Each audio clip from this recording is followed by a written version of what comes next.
Rich ডেফিনিশনটা আমি আবারও একটু বলি, যেহেতু এটা রেকর্ডে প্রথমবার আসে নাই। সেটা হচ্ছে ফ্রন্ট রিটেইনিং রোলার থেকে আমার ড্রয়িং রোলার পর্যন্ত যেই দূরত্বটা, ফ্রন্ট রিটেইনিং রোলার থেকে ড্রয়িং রোলার পর্যন্ত যেই দূরত্বটা, এই অংশটাকে আমরা বলি হচ্ছে রিচ। দ্বিতীয় ডেফিনিশন যেটা, সেটা হচ্ছে নিপ, এনআইপি। নিপ হচ্ছে সবচেয়ে সামনে যেই গিল পিনটা থাকবে, সবার সামনে যেই গিল পিন থাকবে, সেই গিল পিন থেকে ড্রয়িং রোলারের দূরত্ব। সবার সামনে বলতে যেই গিল পিনের সাথে ড্রয়িং রোলারের দূরত্ব হচ্ছে সর্বনিম্ন, যেই গিল পিনটা ড্রয়িং রোলারের সবচেয়ে কাছাকাছি আছে। তো গিল পিন থেকে সেই ড্রয়িং রোলারের যে মধ্যবর্তী দূরত্ব, সেই মধ্যবর্তী দূরত্বটাকে বলা হবে হচ্ছে নিপ, এনআইপি। সেটাকে বলা হবে হচ্ছে নিপ। তো এই দূরত্বটাকে বলা হয় নিপ। ৩ নম্বর যে ডেফিনিশন, সেটাকে বলা হয় পিচ অফ ফলার। অর্থাৎ পিচ মানে তো আমরা বুঝি ফলারের পিচ, এর মানে হচ্ছে পাশাপাশি দুইটা ফলার বারের মধ্যবর্তী দূরত্ব যেটা, সেটাকেই বলা হয় হচ্ছে পিচ অফ ফলার। আর ৪ নম্বর যে ডেফিনিশনটা, ৪ নম্বর ডেফিনিশনটাকে স্যার ৩ নাম্বারটা বুঝিনি। পাশাপাশি দুইটা ফলার বারের মধ্যবর্তী দূরত্ব, পাশাপাশি দুইটা ফলার বারের মধ্যবর্তী দূরত্ব, সেটাকে বলা হয় হচ্ছে পিচ। আর ৪ নম্বর যেটা, ৪ নম্বরে আছে হচ্ছে লিড পার্সেন্টেজ। লিড পার্সেন্টেজ হচ্ছে, এটা একটু ভূমিকা দরকার ছোট্ট। সেটা হচ্ছে আমাদের জুট ড্র ফ্রেমের মধ্যে যদিও মূল ড্রাফটিংটা হয় হচ্ছে রিটেইনিং এবং ড্রয়িং রোলারের মাঝখানে, কিন্তু এখানে যেই মধ্য অবস্থায় রিটেইনিং এবং হচ্ছে ড্রয়িং রোলারের মাঝখানে মধ্যবর্তী জায়গায় যেই ফলার বারগুলি মুভ করে, তো ফলার বারগুলির সারফেস স্পিড কিন্তু এই রিটেইনিং রোলার চাইতে কিছুটা বেশি রাখা হয়। রিটেইনিং রোলার চাইতে ফলার বারের সারফেস স্পিড কিছুটা বেশি রাখা হয়। তো কত পার্সেন্ট বেশি, কত পার্সেন্ট বেশি, সেটাই হচ্ছে লিড পার্সেন্টেজ। রিটেইনিং রোলারের সারফেস স্পিডের চাইতে ফলার বারের সারফেস স্পিড কত পার্সেন্ট বেশি, সেটাকেই বলা হয় হচ্ছে লিড পার্সেন্টেজ। আমি আবারও বলি, রিটেইনিং রোলারের সারফেস স্পিডের চাইতে ফলার বারের সারফেস স্পিড কত পার্সেন্ট বেশি, সেটাকেই বলা হয় হচ্ছে লিড পার্সেন্টেজ। যেমন এখানে হচ্ছে একটা ইকুয়েশনের মাধ্যমে বোঝানো হয়েছে যে এসএস অফ ফলার, এসএস মানে হচ্ছে তোমার সারফেস স্পিড। তো সারফেস স্পিড অফ ফলার minus surface speed of retaining roller, অর্থাৎ ফলারের সারফেস স্পিড বেশি, কত পার্সেন্ট বেশি রিটেইনিং রোলারের সারফেস স্পিডের সাপেক্ষে কত পার্সেন্ট বেশি, সেটাই হচ্ছে ফলার বারের লিড পার্সেন্টেজ। এই মোটামুটি ৪টা ডেফিনিশন। আর আগে তো বলে দিয়েছি, এই জুট ড্রয়িং থেকে তোমরা হচ্ছে পরীক্ষার জন্য প্রিপারেশন নিবা ১, ২, ৩, ৪ এই ৪টা টার্মের উপরে হচ্ছে তোমরা প্রিপারেশন নিবা। তো এই ৪টা টার্মের উপরে হচ্ছে তোমরা প্রিপারেশন নিবা। এই 1, 2, 3, 4 এই ৪টা টার্মের উপরে তোমাদের পরীক্ষার প্রিপারেশন থাকবে। ঠিক আছে, তাহলে জুট হচ্ছে ড্রয়িং নিয়ে আমরা আপাতত এইটুকুই যাব। তো এরপরে আমরা চলে ৩ যাব। নাম্বার ডেফিনিশনটা একটু ইয়াটা বলবেন না? ৩ নাম্বার কোনটা বলো, যে ইয়েটা, এই পাশাপাশি দুইটা ফলার বারের মধ্যবর্তী দূরত্বকে পিচ বলে। পিচ বলে, PITCH, পিচ অফ ফলার। পিচ মানে হচ্ছে দুইটার মধ্যবর্তী দূরত্ব। পিচ টার্মটা তো আমরা আগেও জানতাম। জি স্যার। হ্যাঁ, তো ওরকমই পিচ হচ্ছে দুইটা ফলার বারের মধ্যবর্তী দূরত্বকে পিচ অফ ফলার বলে। আচ্ছা, তো এরপরে আমরা চলে আসবো হচ্ছে জুট স্পিনিং এ। আবারও আগের মতো জুট স্পিনিং এর আমরা হচ্ছে একটা ভিডিও দেখবো, jute spinning and twisting, jute spinning চ্যাপ্টারটা।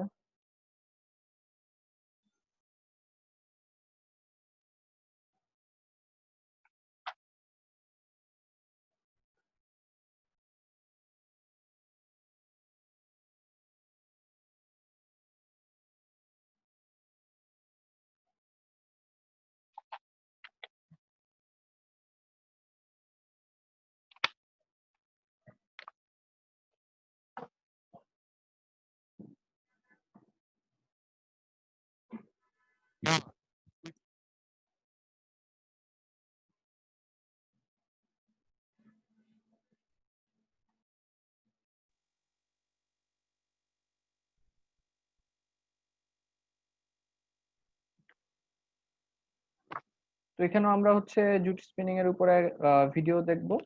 তো এই ভিডিওটার মাঝখান থেকে কিছু টপিক নিয়ে আমরা কথা বলবো আর কি। আমাদের একটা শিটও আছে এটার উপরে। বেসিক যে টপিকগুলো আমাদের হচ্ছে প্রিপারেশন নিব আর কি। বেসিক জুট কন্টেন্ট ফোল্ডার এখান থেকে আমরা পেয়ে যাব।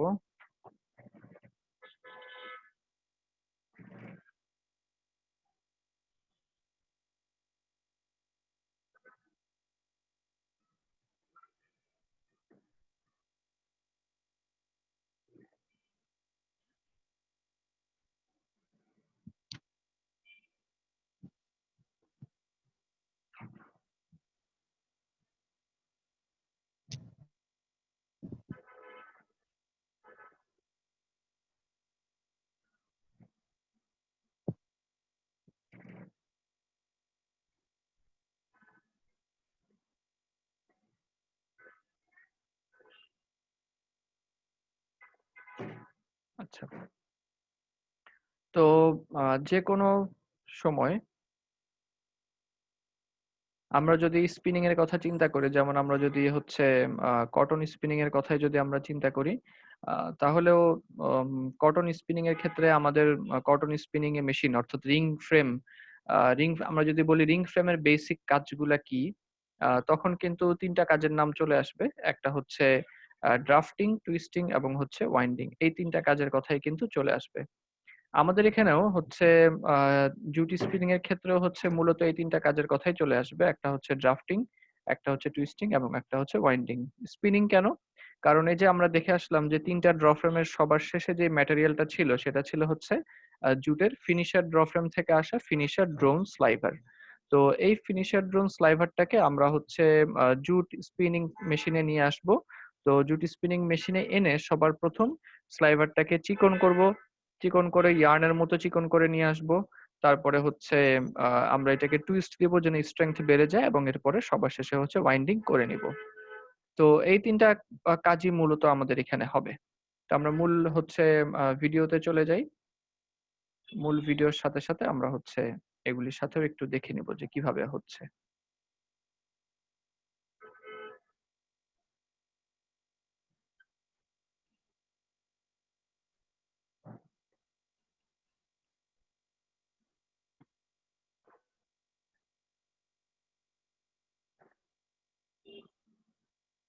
The objectives of spinning are: A. Reduction in weight of drawing sliver into a thin fibrous strand by drafting or attenuation of the fiber mass. B. Twisting of the thin fibrous strand emerging out of the drafting zone to form a yarn with acceptable strength. C. Winding of the yarn onto a suitable package. The conventional spinning frame used in jute mills have three types of drafting zones: slip draft system, apron draft system, V-grouped roller draft system. আমাদের কটনের ক্ষেত্রে যেরকম drafting এর ক্ষেত্রে আমরা এক ধরনের technology ব্যবহার করি, সেটা হচ্ছে এই ড্রাফটিং জোন ব্যবহার করে আমরা যে টপ আর বটম রোলার সম্বলিত একটা ড্রাফটিং সিস্টেম, ওইটাই আমরা রোভিং ফ্রেমে ব্যবহার করি, ওটাই আমরা হচ্ছে রিং ফ্রেমে ব্যবহার করি। তো কিন্তু জুট স্পিনিং এর ক্ষেত্রে হচ্ছে এই ড্রাফটিং এর জন্য তিন ধরনের পদ্ধতি ব্যবহার করা হয়। একটার নাম হচ্ছে স্লিপ ড্রাফট স্পিনিং সিস্টেম, একটার নাম হচ্ছে অ্যাপ্রন ড্রাফট স্পিনিং সিস্টেম, এবং আরেকটা হচ্ছে V grooved roller draft system. প্রত্যেকটা সম্পর্কে আমরা দেখবো এবং জানবো যে এই নামগুলি কেন আলাদা, কিংবা হচ্ছে এই আলাদা আলাদা ড্রাফটিং সিস্টেমের কি কি বৈশিষ্ট্য আছে, এগুলো আমরা ধীরে ধীরে হচ্ছে জানবো।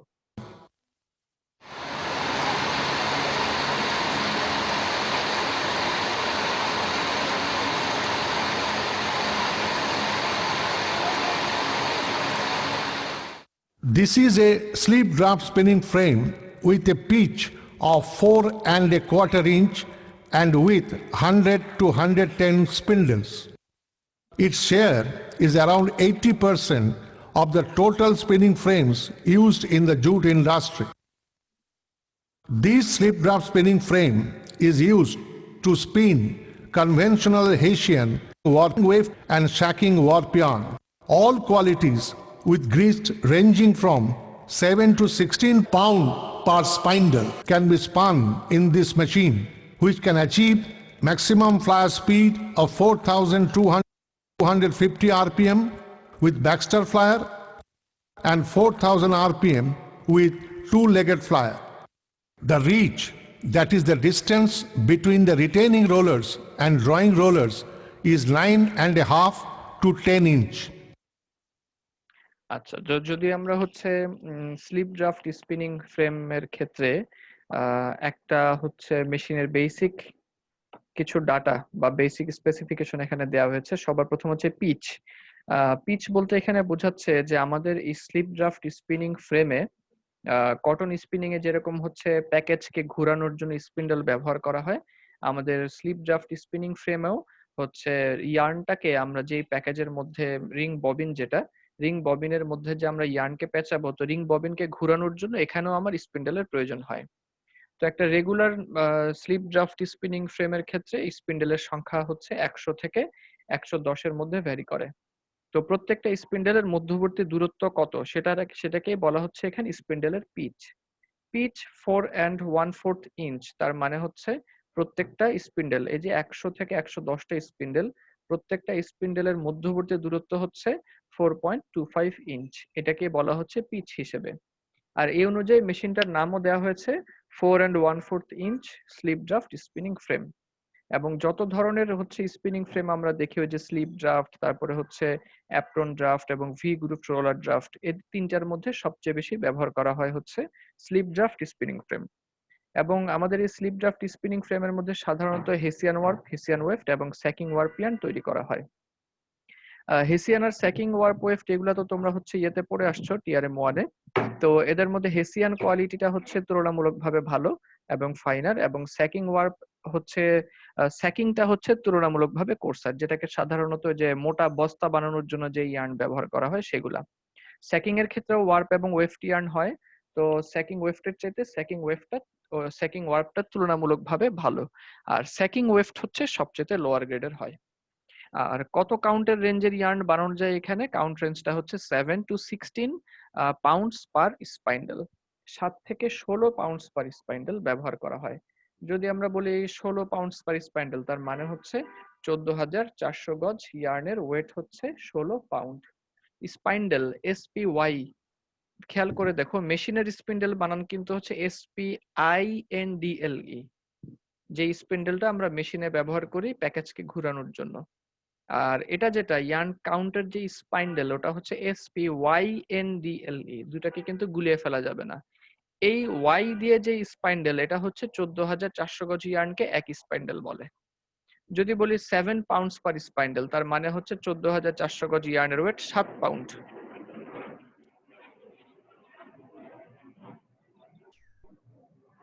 এরপরে বলা হয়েছে ফ্লায়ার স্পিডের কথা। ফ্লায়ার কেন লাগবে? আমাদের রোভিং ফ্রেমে কটনের কিন্তু টুইস্ট দেওয়ার জন্য ফ্লায়ার ছিল, আর কটনের রিং ফ্রেমে টুইস্ট দেওয়ার জন্য ছিল হচ্ছে রিং এবং ট্রাভেলার। তো আমাদের হচ্ছে স্লিপ ড্রাফট স্পিনিং ফ্রেম যেটা, তো স্লিপ ড্রাফট স্পিনিং ফ্রেমেও আমাদের জুটের ক্ষেত্রে কোনো রিং ট্রাভেলার ব্যবহার করা হয় না, এখানে টুইস্ট হিসেবে ছোট্ট আকৃতির ফ্লায়ার ব্যবহার করা হয়। রোভিং ফ্রেমের মতো, কটনের রোভিং ফ্রেমের মতো এত বিশাল আকৃতির না, ছোট্ট আকৃতির ফ্লায়ার ব্যবহার করা হয়। এখানে দুই ধরনের ফ্লায়ার ব্যবহার করা হয়। এক ধরনের ফ্লায়ার আমরা হচ্ছে রোভিং ফ্রেমে যেটা দেখেছিলাম, টু লেগেড ফ্লায়ার, অর্থাৎ ফ্লায়ারের দুইটা লেগ থাকবে ঠিক ওরকম। আরেক ধরনের ফ্লায়ার ব্যবহার করা হয় যাকে আমরা বলি ব্যাকস্টার ফ্লায়ার, দুইটাই আমরা একটু পরেই দেখবো ইনশাল্লাহ। তো এই দুই ধরনের ফ্লায়ারের মধ্যে টু লেগড ফ্লায়ারের ক্ষেত্রে আরপিএম কিছুটা কম, 4000 আরপিএম, এবং ব্যাকস্টার ফ্লায়ার হলে আরপিএম কিছুটা বেশি ব্যবহার করা যায়। আর আমাদের এখানেও ড্রাফটিং এর জন্য হচ্ছে রিটেইনিং এবং ড্রয়িং রোলার থাকবে। অনেকটা হচ্ছে জুট ড্রয়িং ফ্রেমে আমরা যেরকম দেখেছিলাম যে ড্রাফটের জন্য রিটেইনিং রোলার এবং ড্রয়িং রোলার ব্যবহার করা হয়, এখানেও ওরকম রিটেইনিং এবং ড্রয়িং রোলার ব্যবহার করা হবে। এবং আমরা কিছুক্ষণ আগে যেটা দেখে আসছি, কিছুক্ষণ আগে না, গত ক্লাসে যেটা দেখেছিলাম যে রিটেইনিং রোলারের চাইতে ড্রয়িং রোলারের কিন্তু সারফেস স্পিড বেশি থাকে, এখানেও তাই হবে। এবং যে ডেফিনিশনটা আমরা কিছুক্ষণ আগে দেখে আসছি যে রিটেইনিং রোলার থেকে ড্রয়িং রোলারের দূরত্বটাকে বলা হচ্ছে রিচ, তো এখানেও হচ্ছে সেই দূরত্বটাকে মেইনটেইন করা হয় 9 থেকে 10 ইঞ্চ আমাদের এই স্পিনিং ফ্রেমে। আশা করা যায় প্রত্যেকটা হচ্ছে বেসিক স্পেসিফিকেশন তোমরা হচ্ছে বুঝে নিয়েছো। সমস্যা হলে আমাকে জিজ্ঞেস করো, আমরা সামনে আগাই। we are observing the motion of a slit draft spinning frame.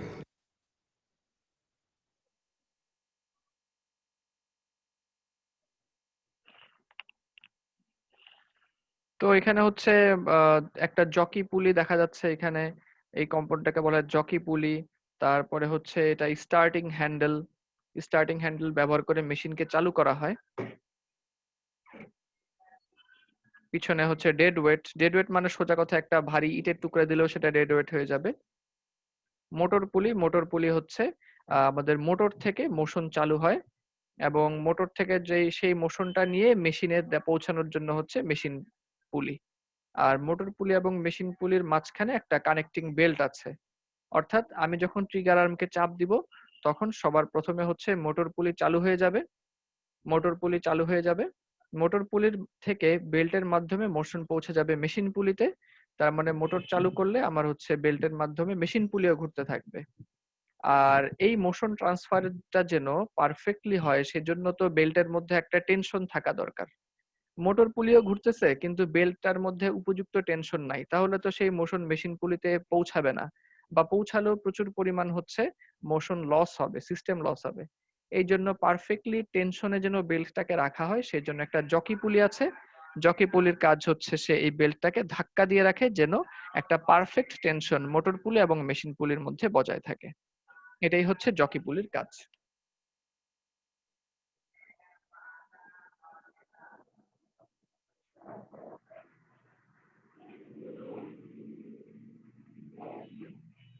The starting handle is released by pushing the trigger arm. With downward movement of starting handle, the jockey pulley tightens the Lennox belt by lever and weight arrangement. Motion is transmitted from motor to machine pulley and on to the cylinder. Work rounds of two consecutive flyers get drive from the cylinder. আচ্ছা, তো যখন হচ্ছে machine পুলি ঘুরবে, machine পুলি ঘোরার ফলে এখানে একটা হচ্ছে মোটা শ্যাফট আছে যেটাকে আমরা বলি হচ্ছে সিলিন্ডার। মেশিন পুলি ঘুরলে মেশিন পুলি থেকে এই সিলিন্ডারটা মোশন নিয়ে ঘুরতে থাকবে। এখন মোশন নিয়ে যখন ঘুরতে থাকবে, তোমাদের নিশ্চয়ই মনে আছে যে আমাদের রোভিং ফ্রেমে যেমন হচ্ছে ফ্লায়ারের উপরে ফ্লায়ার টপ ছিল, তো আমাদের এই জুটের ক্ষেত্রে ফ্লায়ার টপের পরিবর্তে এখানে একটা হচ্ছে হোয়ার্ফ ক্রাউন বা হচ্ছে হোয়ার্ফ ক্রাউন থাকে। সেই হোয়ার্ফ ক্রাউনের কাছে সিলিন্ডারের মাধ্যমে মোশন পৌঁছানো হয়। খেয়াল করে দেখো, কিছুক্ষণ আগে আমরা দেখে আসলাম হচ্ছে মেশিন পুলি। মোটর পুলি যখন ঘুরলো তখন বেল্টের মাধ্যমে মেশিন পুলি ঘুরে মেশিন পুলি থেকে হচ্ছে এই সিলিন্ডার ঘুরতে থাকে। এই সিলিন্ডারের সাথে যে সাদা রঙের একটা বেল্ট দেখো চলে গেছে ফ্লায়ারে। তার মানে এই সিলিন্ডারের থেকে হচ্ছে এই টেপের মাধ্যমে চলে গেছে হচ্ছে ফ্লায়ারে। তো সিলিন্ডার যদি ঘুরে সেহেতু তখন সিলিন্ডার থেকে মোশন নিয়ে এই বেল্টের মাধ্যমে ফ্লায়ার গুলাও হচ্ছে ঘুরতে শুরু করে। তার মানে ফ্লায়ার ঘুরে যে মোশন পায় কোত্থেকে, এই ফ্লায়ার গুলি মোশন পায় হচ্ছে সিলিন্ডার থেকে। সিলিন্ডার ঘুরে কোত্থেকে, সিলিন্ডার ঘুরে ওই যে মেশিন পুলি থেকে। মেশিন পুলি ঘুরে কোত্থেকে, মেশিন পুলি ঘুরে হচ্ছে ওই মেশিন পুলির সাথে বেল্টের মাধ্যমে মোটর পুলি ছিল, সেই মোটর পুলির থেকে মেশিন পুলি ঘুরে, আর মোটর পুলি ঘুরে হচ্ছে সরাসরি মোটর থেকে। Cylinder and work rounds are connected by a cotton or synthetic tape called listing. এই টেপটার কথাই বলা হচ্ছে। সিলিন্ডার থেকে এই টেপের মাধ্যমে ফ্লায়ারে মোশন পৌঁছানো হয়, আর এই টেপটাকে বলা হয় হচ্ছে listing, which is tensioned by tension pulleys and dead weight. তো টেনশন পুলির কাজ হচ্ছে যেন হচ্ছে লিস্টিংটা যে ফ্লায়ারে মোশন পৌঁছাচ্ছে কোনো ধরনের জন্য লুজনেস না থাকে, সেই জন্য টেনশন বাড়ানোর জন্য একটা টেনশন পুলি ব্যবহার করা হয়। আর এই টেনশন পুলিটাকে টেনে ধরে রাখা হচ্ছে একটা ডেড ওয়েট। ডেড ওয়েট মানে সোজা কথা একটা ইটের টুকরা হইতে পারে, একটা বাটখারা হইতে পারে।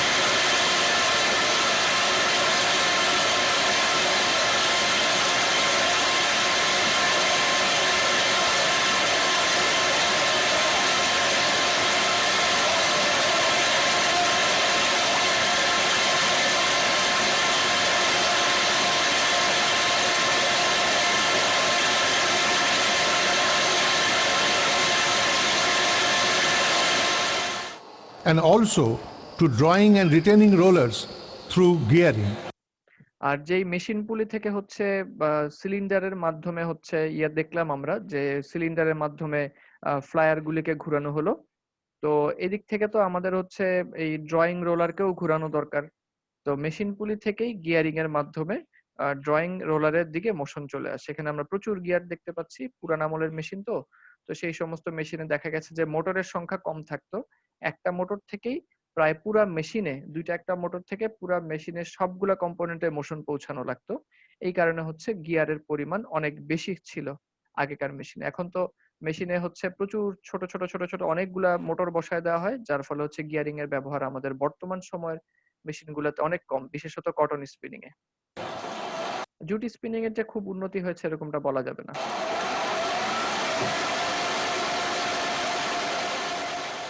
From the other end of the retaining roller, the motion is transmitted to mid-draft roller and to the hard cam. Also, mid draft roller এবং হার্ড ক্যাম দুইটা নিয়ে আমরা আলাদা করে কথা বলবো। রিটেইনিং রোলার তো আমরা জানি যে রিটেইনিং এবং ড্রয়িং রোলারের মাঝখানেই হচ্ছে আমাদের ড্রাফটটুকু হয়। হার্ড ক্যাম এবং মিড ড্রাফট রোলার নিয়ে আমরা আলাদা আলোচনা আসছে সামনে। the motion is Sir? transmitted. G, sir flyer থেকে মোশনটা আমাদের আসবে ড্রয়িং রোলারে, ড্রয়িং রোলার থেকে যাবে রিটেনিং রোলারে। না না না, ফ্লায়ার থেকে ড্রয়িং রোলারে আসবে না। এটাকে বলা হচ্ছে যে মেশিন পুলি থেকে ফ্লায়ারে যাবে সিলিন্ডারের মাধ্যমে, আর মেশিন পুলি থেকেই ড্রয়িং রোলারে এবং রিটেইনিং রোলারে মোশন আসবে হচ্ছে গিয়ারিং এর মাধ্যমে, সেটা বলা হচ্ছে। আচ্ছা।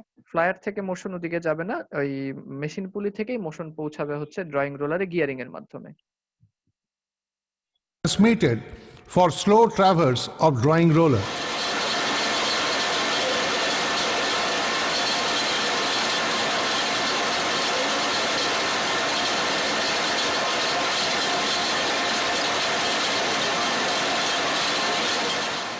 We are observing the function of a slip draft spinning frame.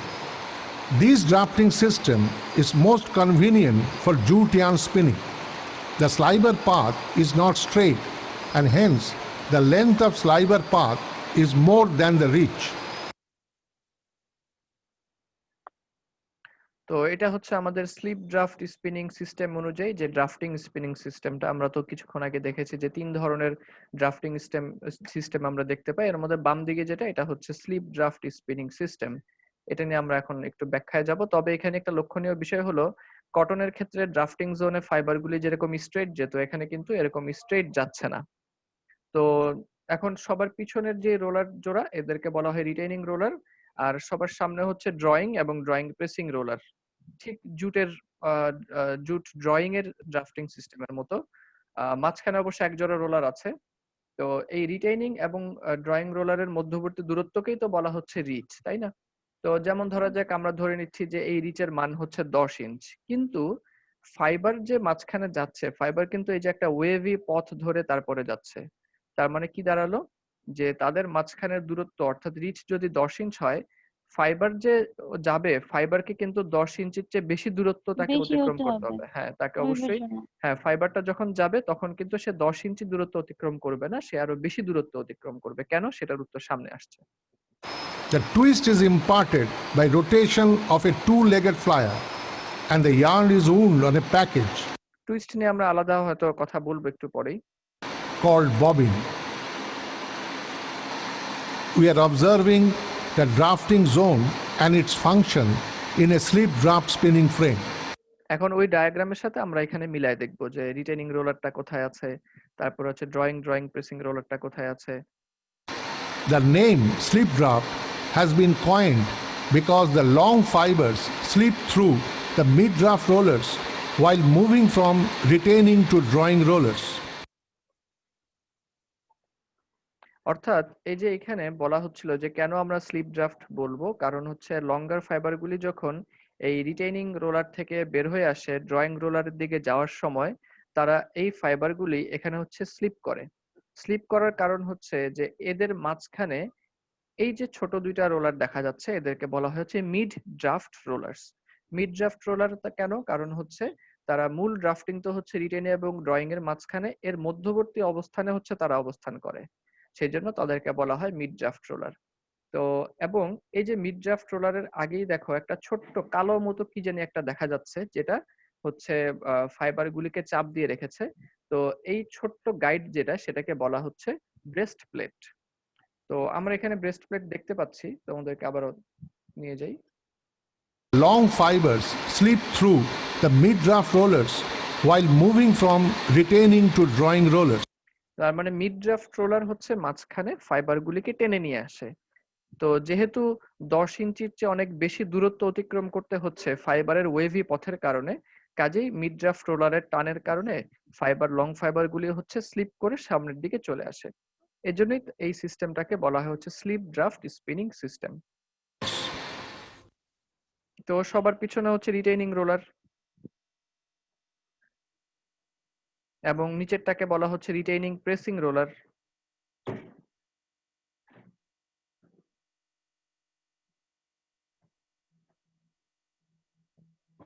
Actuating ওয়েটের কাজকে আমরা একটু পরে জানবো, আপাতত শুধু ড্রাফটিং জোনটাকে আমরা দেখি।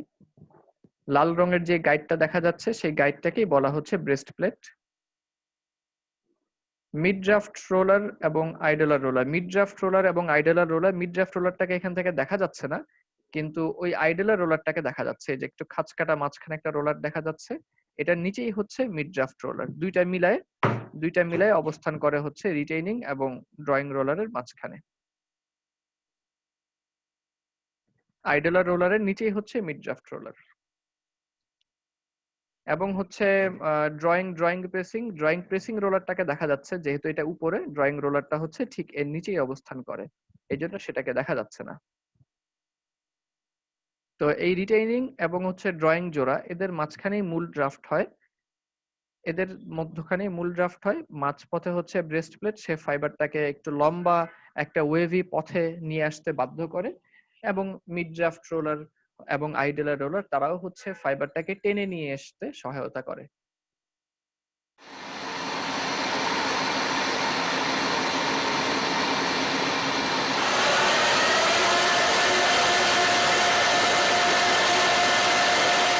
The sliver enters the drafting zone তো এই লাল রঙের এটা হচ্ছে একটা condenser.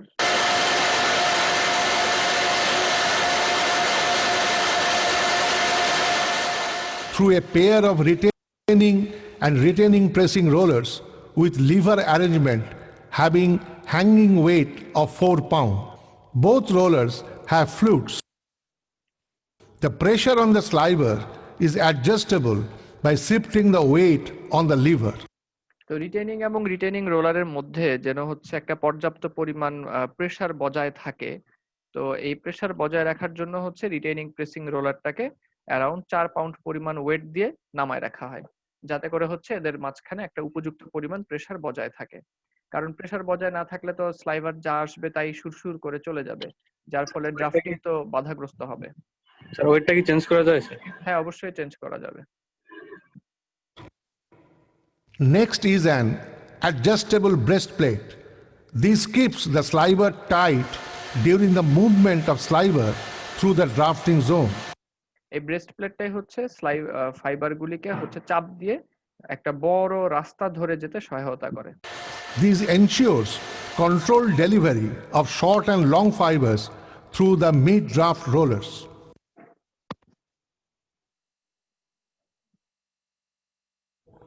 Next is a deep-fluted mid-draft roller and a deep-fluted dumbbell-shaped self-weighted idler roller. ওই মাঝখানে রিটেনিং এবং ড্রয়িং এর মাঝখানে যে একজোড়া রোলার থাকে, তাদের মধ্যে উপরেরটাকে বলা হয় আইডলার রোলার, সেলফ ওয়েটেড বলা হচ্ছে, এবং আইডলার রোলারটা হচ্ছে কোনো ধরনের মোশন পায় না, বটম রোলার থেকে হচ্ছে মোশন নিয়ে সে ঘুরতে থাকে, এবং তার মধ্যে হচ্ছে ফ্লুট বসানো আছে, খাঁজ কাটা। ভদ্রলোক বলেন ডিপ ফ্লুটেড, খাঁজ কাটাটা গভীর এই কারণে। আর তার নিচে যে রোলারটা থাকে মিড ড্রাফট রোলার, সে হচ্ছে মোটর থেকে মোশন পায়, কিন্তু এই আইডলার রোলারটা হচ্ছে সারফেস কন্টাক্ট থেকে নিয়ে ঘুরতে থাকে।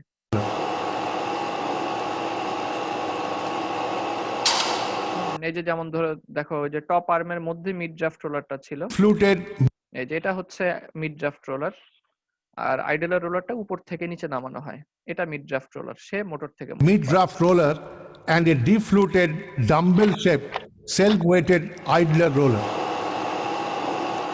এই উপর থেকে নামানো হবে এখন আইডলার রোলারকে, এই যে নামানো হচ্ছে, তার মানে এটা হচ্ছে মিড ড্রাফট রোলার, সে হচ্ছে মোটর থেকে মোশন পায়।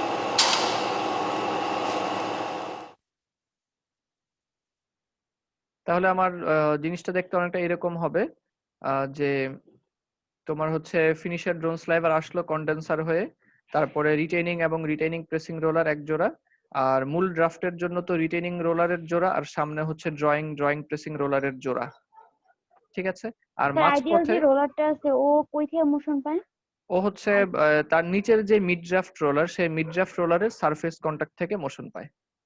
জি বুঝতে আইডল রোলার ব্যাপারটা বুঝলাম না, এটা কি কারণে ইউজ হয়?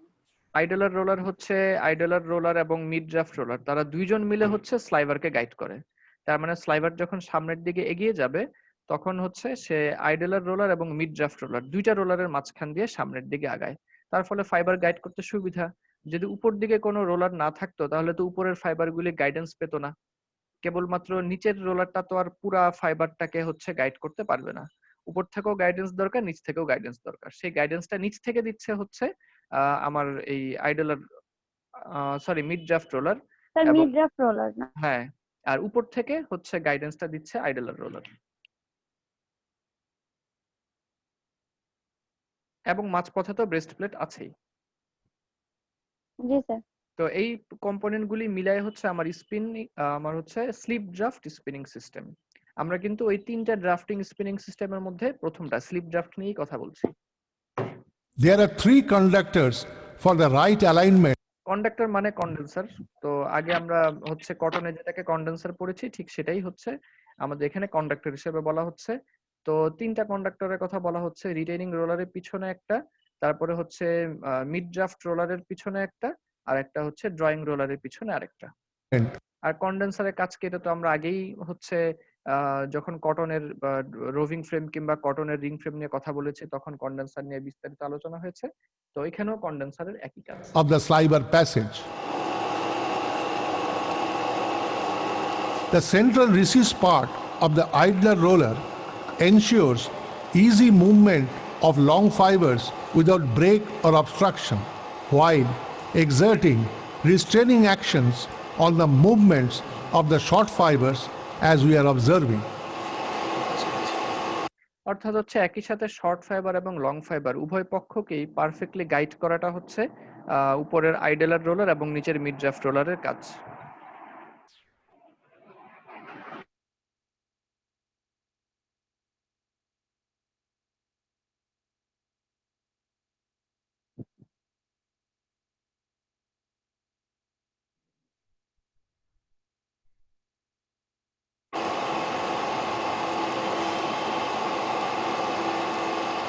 Finally, there are drawing pressing rollers. We are observing the twisting of the fiber bundle and formation of a twist triangle. তো যখনই হচ্ছে আমার ড্রয়িং প্রেসিং রোলার থেকে ফাইবার গুলি বের হবে তখনই হচ্ছে তারা টুইস্টিং এর মধ্যে পড়ে যাবে। আর টুইস্টটা কে দেয়? এই ড্রাফটিং জোনের নিচেই হচ্ছে ফ্লায়ার থাকে, সেই ফ্লায়ার ফ্লায়ার থেকে দিবে। হচ্ছে সেই ফ্লায়ার থেকেই টুইস্ট আসবে।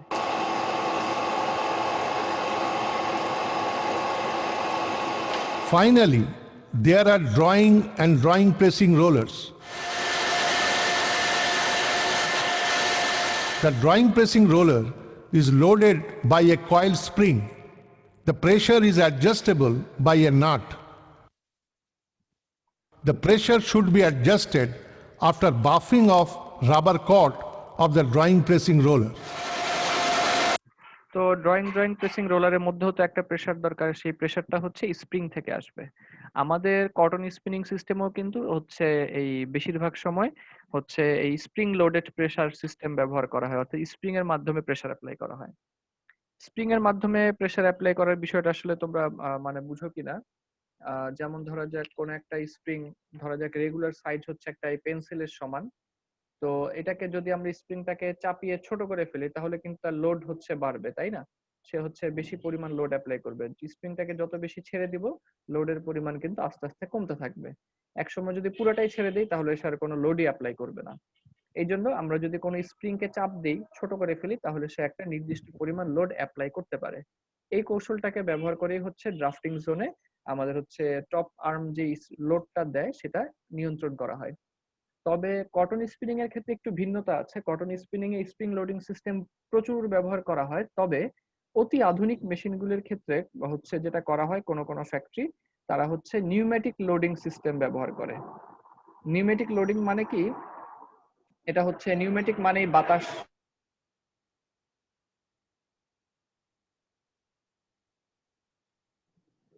নিউমেটিক মানেই তো আমরা বুঝি যে বাতাস দিয়ে কিছু একটা হচ্ছে। তো নিউমেটিক লোডিং সিস্টেমে হচ্ছে যেটা করা হয় সেটা হচ্ছে কম্প্রেসড এয়ার দিয়ে টপ রোলারকে বটম রোলারের উপরে চাপ দিয়ে ধরে রাখা হয়। তো সেটা হচ্ছে নিউমেটিক। এর বাইরে হচ্ছে একটা ম্যাগনেটিক সিস্টেমও ছিল, কিন্তু ম্যাগনেটিক সিস্টেমটা বেশি একটা জনপ্রিয়তা পায় নাই। আমাদের বর্তমান সময়ে হচ্ছে স্প্রিং লোডিংটাই খুব বেশি জনপ্রিয়। আর যারা হচ্ছে অতি আধুনিক মেশিন ব্যবহার করে তারা হচ্ছে নিউমেটিক লোডিং সিস্টেম ব্যবহার করে। আমাদের জুট স্পিনিং এ সব জায়গায় তো আমরা দেখতে পাচ্ছি যে যেমন এখানে ড্রয়িং প্রেসিং এ লোডিং সিস্টেম ব্যবহার করা হচ্ছে spring loading. Draft can be altered by changing the draft pinion. Higher draft pinion means lower draft and vice versa. Draft constant divided by draft pinion gives draft. তো retaining এবং হচ্ছে drawing রোলারের মাঝখানে কতটা draft হবে এটা হচ্ছে আমরা এই গিয়ার চেঞ্জ করতে পারি। তো এই যেই গিয়ারটা চেঞ্জ করলে হচ্ছে ড্রাফট চেঞ্জ হয় তাকে আমরা বলি ড্রাফট চেঞ্জ পিনিয়ন। তাকে আমরা বলি হচ্ছে ড্রাফট চেঞ্জ পিনিয়ন। তো ড্রাফট চেঞ্জ, হ্যাঁ বলো। স্যার আমরা স্প্রিং থেকে যে প্রেসারটা পাচ্ছি বা প্রেসার, এটা কি ড্রয়িং রোলারকে দিচ্ছে? হ্যাঁ জি জি জি। ওকে। কিছুক্ষণ আগে আমরা যে স্প্রিংটা দেখলাম সেই স্প্রিংটা হচ্ছে ড্রয়িং প্রেসিং রোলারকে হচ্ছে প্রেসার দিচ্ছিল। তো এখানে হচ্ছে আমরা যদি যেই ড্রাফটকে যদি আমরা কম বেশি করতে চাই তাহলে যেটা করতে হবে সেটা হচ্ছে রিটেইনিং এবং ড্রয়িং প্রেসিং রোলারের সারফেস স্পিডের মধ্যে চেঞ্জ নিয়ে আসতে হবে। সেটা চেঞ্জ করার জন্য আমাদের এখানে গিয়ার চেঞ্জ করতে হবে। ডিসিপির মান হচ্ছে যত বেশি হবে, অর্থাৎ এই গিয়ারটা যত বড় হবে ড্রাফটের মান তত কমবে, আর এই গিয়ারটা যত ছোট হবে ড্রাফটের মান তত বাড়বে। এই যে ড্রয়িং প্রেসিং রোলার থেকে শুরু হয়েই এই ইয়ার্নটা চলে যায় হচ্ছে ফ্লায়ারের ভিতরে, ফ্লায়ারের ভিতরের দিকে চলে যায়। তবে একটুখানি পার্থক্য আছে। কটনের ক্ষেত্রে রোভিং ফ্রেমে আমরা যেরকম হচ্ছে ফ্লায়ারের ওই একটা লেগ ছিল হলো লেগের ভিতর দিয়ে নিয়ে আসতাম। তো আমাদের এই জুটের ক্ষেত্রে হচ্ছে হলো লেগের ভিতর দিয়ে আনা প্রয়োজন পড়ে না, এটাকে আমরা লেগের উপরেই পেঁচায় রাখি। এখানে আর হলো লেগের প্রয়োজন নাই। We are now কেন প্রয়োজন নাই? কারণ আমরা কটনের ক্ষেত্রে ফ্লায়ার তো ব্যবহার করি রোভিং এর জন্য। রোভিং তো আনটুইস্টেড বা খুবই স্লাইটলি টুইস্টেড, তো সেটা খুবই দুর্বল থাকে। কিন্তু জুটে তো আমরা এসে ফ্লায়ার ব্যবহার করতেছি ইয়ার্নকে পেঁচানোর জন্য। ইয়ার্ন তো একটা টুইস্টেড ম্যাটেরিয়াল, সে তো স্ট্রং, তো তাকে হচ্ছে হলো লেগের ভিতর দিয়ে না আনলেও কোনো সমস্যা নাই, তাকে আমরা প্রকাশ্যেই নিয়ে আসতে পারবো। যদি আনি আবার বলো। তাহলে তো সমস্যা নেই, আনতেও তো পারি। আবার বলো, বুঝিনি আমি ঠিক। স্যার বললাম ফ্লাই যে হলো লেগটা আছে ফ্লায়ারের হলো লেগের ভিতর দিয়েও যদি আনি তাও তো সমস্যা নেই, জিনিসটা আরো বেশি ইউনিফর্ম হবে। এখানে আসার প্রয়োজন নাই, কারণ হচ্ছে যখনই ড্রয়িং প্রেসিং রোলার থেকে বের হয়ে আসে তখনই তো সে হাইলি টুইস্টেড হয়ে গেছে। সুতরাং কটনে আমরা যে আশঙ্কা ছিল যে হচ্ছে রোভিংটা খুব সেন্সিটিভ, এত হাই আরপিএম এর মধ্যে প্রবেশ করলে রোভিংটা ছিঁড়ে যাবে, এখানে হচ্ছে আমাদের সেই ধরনের কোনো আশঙ্কা নাই। সেই কারণে হচ্ছে এখানে হলোলেগের দরকারও নাই। এবং হলোলেগ হলে কিন্তু তোমার যদি মনে হয় যে এখানে আমরা হলোলেগ ব্যবহার করলে সমস্যা কি, সমস্যাটা হচ্ছে যে হলোলেগ যদি আমরা ব্যবহার করি ওয়ার্কারকে খুব ঝামেলায় পড়তে হবে। কারণ চিন্তা করে দেখো যে তখন এই ইয়ার্নটাকে নিয়ে হলোলেগের ভিতর দিয়ে ঢুকাইতে হবে, তখন এই লোডিংটা বেশ সময়ের প্রয়োজন। সেই জায়গায় যদি আমরা হচ্ছে হলোলেগকে এড়ায় যাই তাহলে কিন্তু খুব অল্প সময়ে আমরা পিসিং করে ফেলতে পারবো। আর যদি হলোলেগ ব্যবহার করি পিসিং করাটা খুবই মুশকিল হয়ে যাবে। তো প্রচুর সময় বাঁচবে আমার এখানে, এবং ওয়ার্কারের জন্য কাজটা খুবই সহজ হবে যে একটা ইয়ার্নকে জোড়া লাগানো। যদি হলোলেগ হতো তাহলে কিন্তু জোড়া লাগানোটা মোটেও সহজ হতো না। now observing the twisting and winding zone with Baxter এখানে একটা ফ্লায়ার দেখতে পাচ্ছি আমরা, তবে এটা টু লেগেড ফ্লায়ার না, এটা হচ্ছে ব্যাকস্টার flyer. flyer. Nowadays, Baxter flyer is mostly used instead of two-legged flyer. The এটা হচ্ছে তোমার two legged flyer. legs of two-legged flyer expand during rotation. Baxter flyer has ensured higher flyer speed without any expansion. দুইটা leg দেখা যাচ্ছে এবং আমরা ইয়ার্নটাকে সরাসরি লেগের উপর দিয়ে নিয়ে এসে পেঁচাই দিই। তাতে করে খুব অল্প সময়ে হচ্ছে ইয়ার্নটাকে যদি ছিঁড়ে যায় পিসিং করা সম্ভব। যদি হলো লেগ হইতো তাহলে কিন্তু এত সহজে হইতো না, কারণ তখন আমাকে লেগের মাঝখান দিয়ে ঢুকাইতে হইতো, তাতে প্রচুর সময়ের প্রয়োজন পড়তো এবং ওয়ার্কারের ওয়ার্কলোড অনেক বেড়ে যেত। In today's spinning machines with Baxter flyers, both the bobbin size and the lift have been increased. As a result, the yarn content per bobbin has been increased. এখানেও কিন্তু আমার ববিন রেইল আছে roving ফ্রেমের মতো। এই যে এই ফ্রেমটাই হচ্ছে ববিন রেইল। এই ববিন রেলটাই হচ্ছে রিং ববিন গুলিকে নিয়ে একবার উপরে উঠে এবং হচ্ছে নিচে নামে, আর মাঝপথে ফ্লায়ার টুইস্ট দিয়ে দেয়। The Baxter flyer has a work cap and work crown with a central hole through which the yarn passes. ইয়ার্নটাকে এটা হচ্ছে ফ্লায়ার টপের কাজ করে। কটনে আমরা যে ফ্লায়ার টপ দেখেছি সেই ফ্লায়ার টপের কাজ করে হচ্ছে এই ওয়ার্ফ ক্যাপ। এই মাঝখানে ছিদ্র দিয়ে ইয়ার্নটাকে ঢুকে দিতে হবে।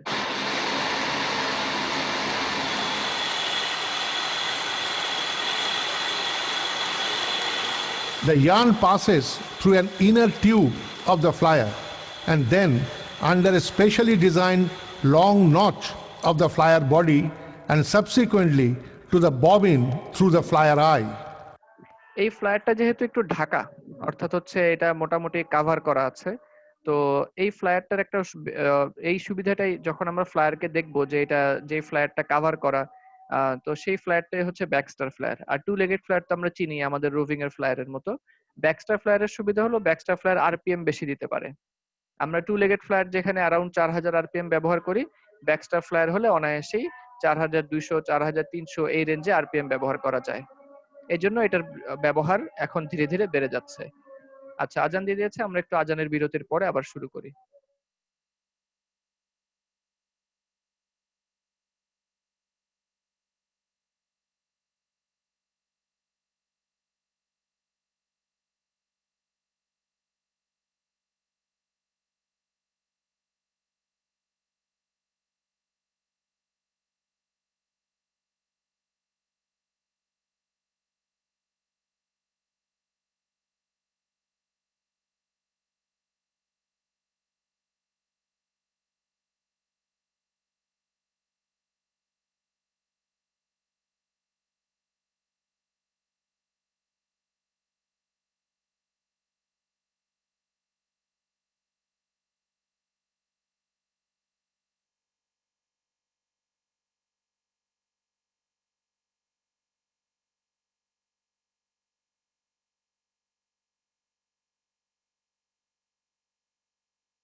আচ্ছা, আমরা আবার শুরু করি। At each point where the yarn comes under the contact with the flyer body, there are porcelain guides to avoid abrasion between aluminum part of the flyer and yarn. Due to passage of yarn through inside surface, এখানে কিন্তু flyer স্থির, কিন্তু ring ববিনটা হচ্ছে উঠানামা করছে। আর এই bobbin move করার জন্য হচ্ছে নিচে এই ফ্রেমটাই হচ্ছে ববিন রেল। এখানে কিন্তু হচ্ছে ফ্লায়ার স্থির। surface of the Baxter flyer, the ballooning of yarn is avoided.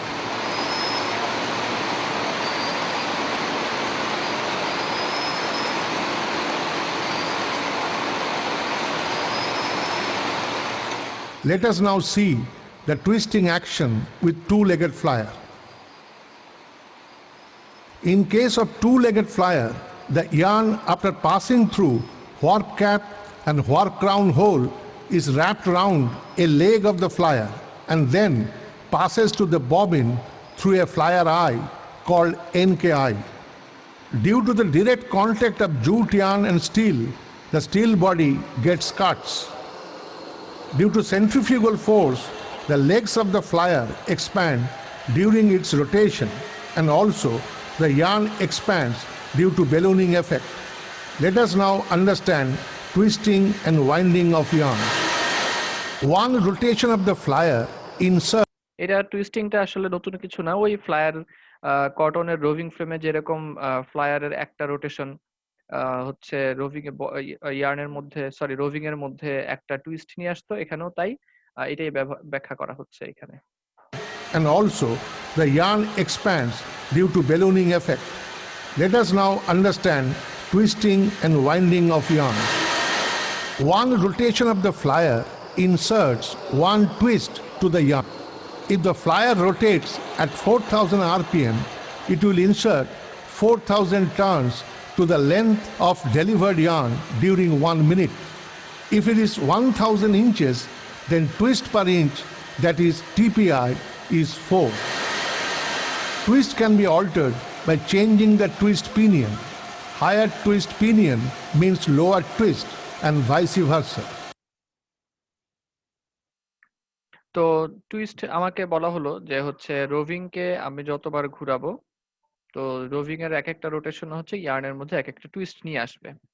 তো তারপর উদাহরণ দিয়ে বোঝানো হয়েছে যে 1 মিনিট সময়, তো 1 মিনিটে যদি হচ্ছে আমার 4000 আরপিএম হয় ফ্লায়ারের, আর এই 1 মিনিট সময়ে যদি 4000 আরপিএম হয়, তার মানে 1 মিনিটে 4000 বার হচ্ছে রোটেশন হচ্ছে, অর্থাৎ ইয়ার্নটাকে 4000 বার ঘুরানো হচ্ছে।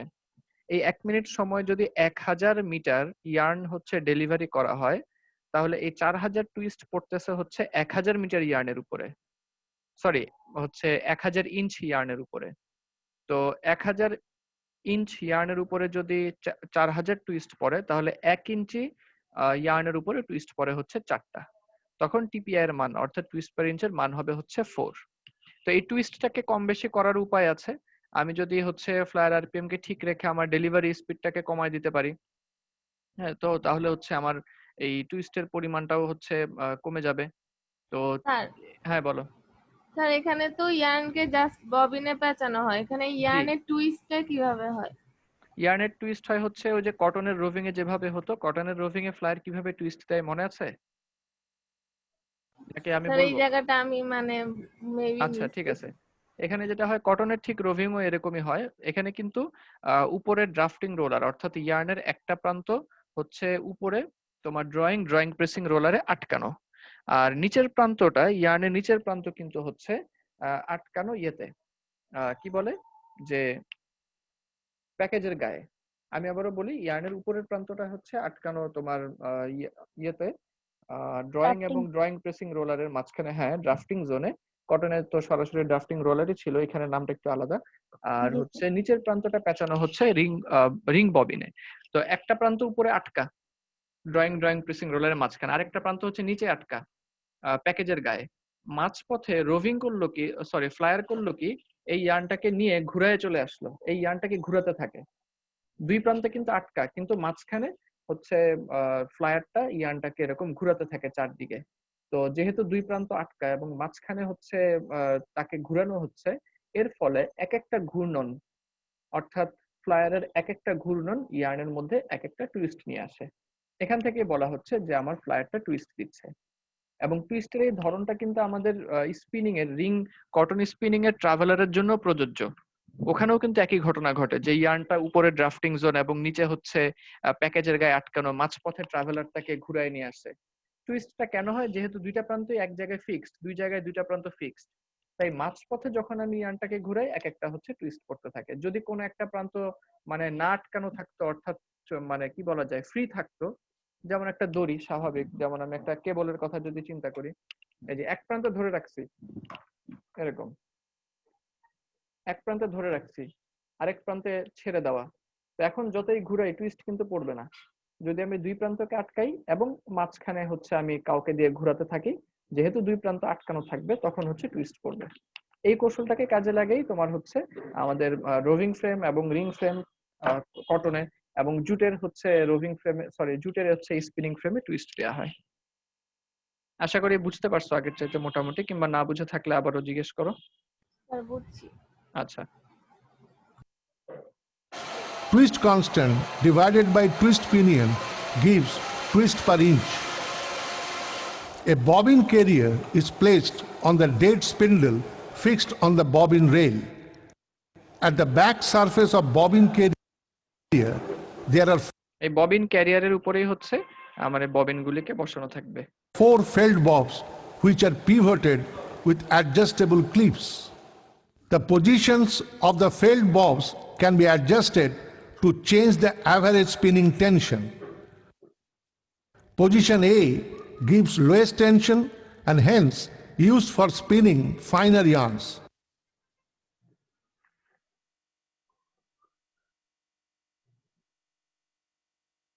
এটাতে বোঝানো হচ্ছে এই যে এখানে প্রত্যেকটা ববিন ক্যারিয়ারের নিচে এই ফেল্ট বব বলা হয় এটাকে, হারাই গেল নাকি, On the bobbin rail at the এই তো এই হচ্ছে তোমার এইগুলাকে বলা হয়, এই কম্পোনেন্ট গুলোকে বলা হচ্ছে ফেল্ট বব। তাদের তিনটা পজিশন থাকে, এ বি এবং সি। এটা হচ্ছে সবচেয়ে লোয়েস্ট, যদি আমি টেনশনে ইয়ার্নটাকে রাখতে চাই তাহলে বিটা হচ্ছে মিডিয়াম আর সিটা হচ্ছে হাইয়েস্ট টেনশন। তো যদি ফাইনার ইয়ার্ন হয়, ফাইনার ইয়ার্নকে হাইয়েস্ট টেনশনে যদি চালাতে চাই তাহলে তো হচ্ছে আমার ইয়ার্ন ব্রেক করতে পারে। তো সেই জন্য ফাইনার ইয়ার্নের জন্য আমাকে হচ্ছে এ অপশন সিলেক্ট করতে হবে, এবং যদি কোর্সার হয় তখন কিছুটা হচ্ছে তার টেনশন বেশি হইলেও সমস্যা নাই, তখন হচ্ছে আমরা সি সিলেক্ট করতে পারি, মিডিয়ামের জন্য B. located on the bobbin carrier.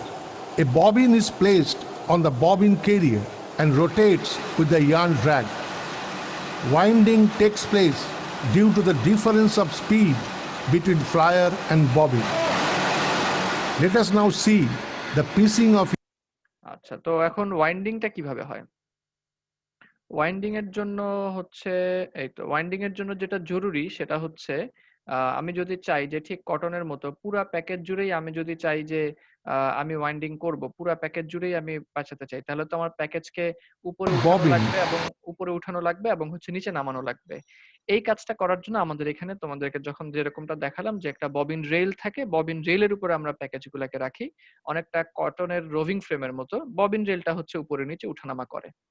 তো এই ববিনটাকে উপরে নিচে উঠানামা করানোর জন্য একটা স্পেশাল অ্যারেঞ্জমেন্ট আছে আমাদের, এটা আমরা একটু দেখে আসি। bobbin, the T levers are actuated and so the stop motion starts working.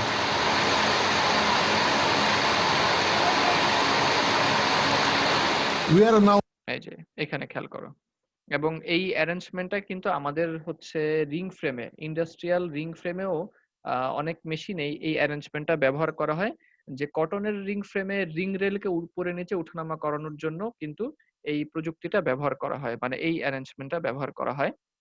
এখানে মূল জিনিস যেটা সেটা হচ্ছে একটা হার্ট শেপ ক্যাম। এটা এই যে লাল রঙের যেটা হার্ট শেপ ক্যাম, এটা হার্ট শেপ, সেই ক্যামটা ব্যবহার করা হয় কিভাবে? এটা হচ্ছে হার্ট শেপ ক্যাম, এটা হচ্ছে একটা কানেক্টিং রড, এটা হচ্ছে লিভার, এবং এই যে তোমার হচ্ছে এই অংশটা দিয়ে বোঝানো হচ্ছে আমার ওই ববিন রেল, এটা দিয়ে বোঝানো হচ্ছে ববিন রেল।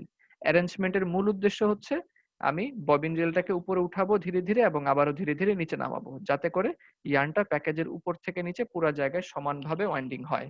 তো একটু দেখে আসি যে এই কাজটা কিভাবে করা সম্ভব।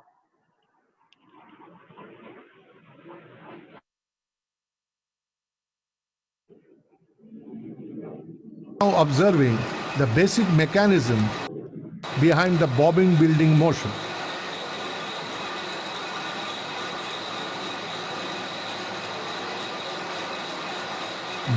এটা হচ্ছে আমাদের তোমার সেই হার্ট ক্যামটা। হার্ট ক্যাম নাম কেন? যে হার্ট শেপ ক্যাম, এই কারণে। হার্ট ক্যাপ শেপ কিন্তু এটা ঘুরতেছে, যে মোশন পাচ্ছে এই যে এখান থেকে, সে মোশন পাচ্ছে এখান থেকে। কিন্তু খেয়াল করে দেখো, এটা যেহেতু হার্ট শেপ, সেহেতু এর এই হার্ট শেপ ক্যাম থেকে উপরে হচ্ছে একটা হার্ট লিভার, এই যে এটা হচ্ছে হার্ট লিভার, আর নিচে এই রডটা হচ্ছে কানেক্টিং রড।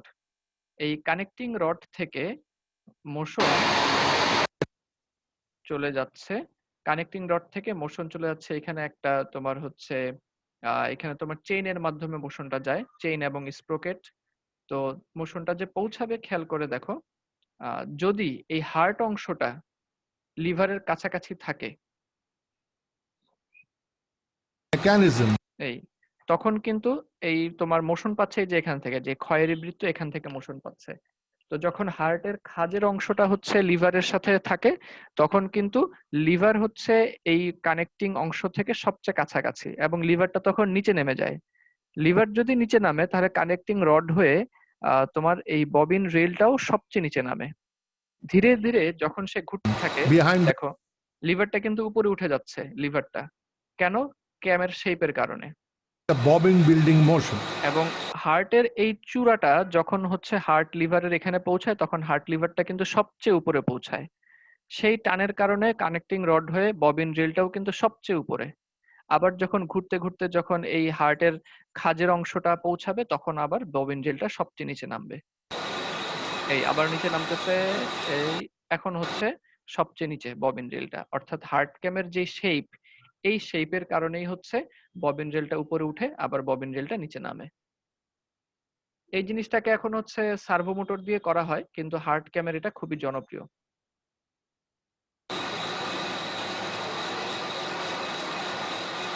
অর্থাৎ এই যে এখন যে অবস্থাটা, এই অবস্থায় কিন্তু ববিন রেল সবচেয়ে উপরে আছে। যখন ঘুরে ঘুরে ঘুরে ঘুরে এই হার্ট লিভারটা হচ্ছে ক্যামের এখানে পৌঁছাবে, হার্ট ক্যামের এই খাজের মধ্যে পৌঁছাবে, তখন ববিন রেলটা সবচেয়ে নিচে থাকবে। Bobbin building motion, that is up and down movements of এখন কিন্তু ববিন রেল ধীরে ধীরে নিচে নামতেছে। bobbin rail is actuated by a heart cam through levers, pulley and chain.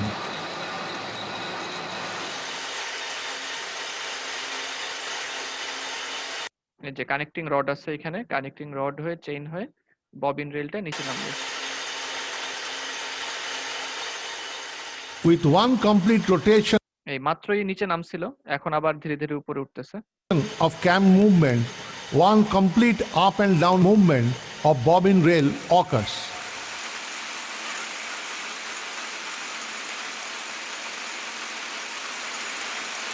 এখন হচ্ছে সবচেয়ে উপরে, আবারও নিচে নামতেছে। এই যে এই রডটা দেখো, কানেক্টিং রডটা নিচে নামতেছে। During building, bobbin may have various defects. These defects can be rectified by adjusting turnbuckle. এখানে বেশ কিছু ডিফেক্টের কথা বলা হচ্ছে, যেগুলি ওয়াইন্ডিং এর সময় হতে পারে। আমরা আপাতত এটা স্কিপ করে যাচ্ছি, যে কি কি ডিফেক্ট হতে পারে। আমরা হ্যাঁ, মোটামুটি যেগুলি নিয়ে আলোচনা করতে চাচ্ছিলাম এটা হয়ে গেছে। তবে স্লিপ ড্রাফট ছাড়া আরো দুই ধরনের হচ্ছে স্পিনিং সিস্টেম আছে বা ড্রাফটিং সিস্টেম, ওগুলি নিয়ে একটুখানি দেখা দরকার ছিল।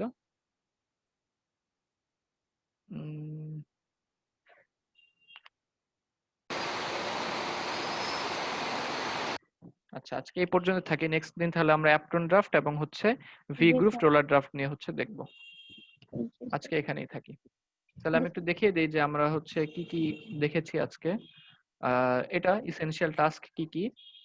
ড্রাফটিং এটা আমাদের না পড়লেও চলবে, অর্থাৎ আমরা যেই কম্পোনেন্ট গুলি দেখেছি সেগুলি নিয়েই, এটা এখন না পড়লেও চলবে। তবে এটা পড়ে নিতে, এটা আমরা দেখে ফেলেছি যে টুইস্টিং কিভাবে, জুটে টুইস্টিং হয় টু লেগেড ফ্লায়ারের মাধ্যমে। কৌশলটা আসলে ঠিক আগের মতোই, আমাদের কটনের রোভিং ফ্রেমের মতো।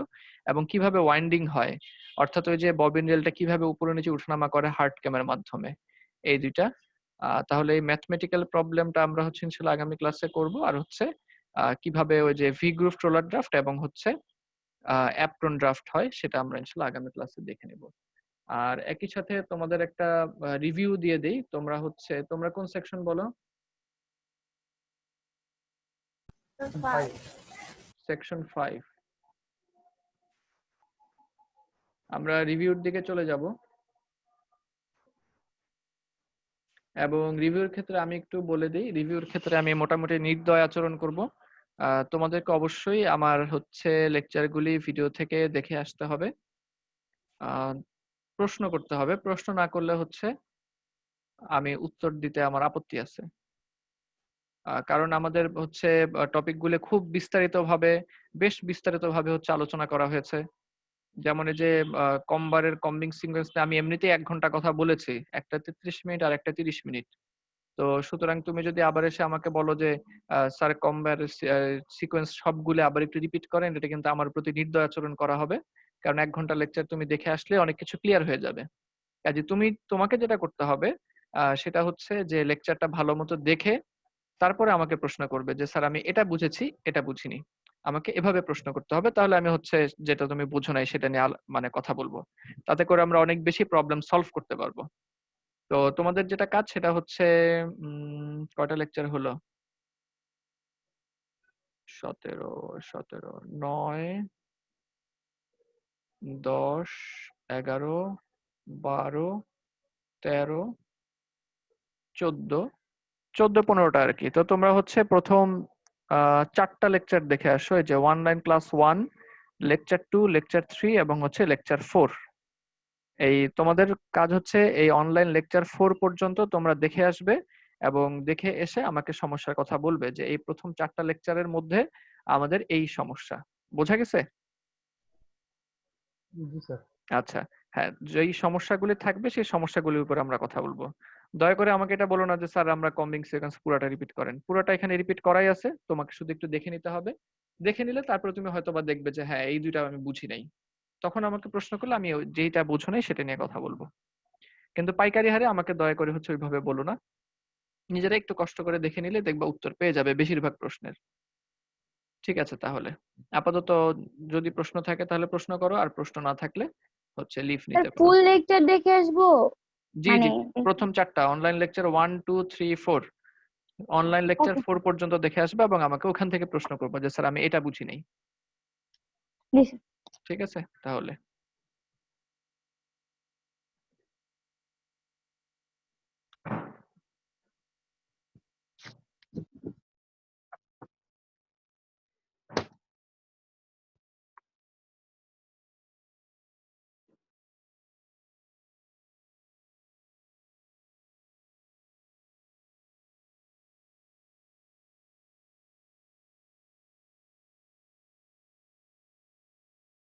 স্যার আমরা কেমন আইডি দিয়ে চলে যাব?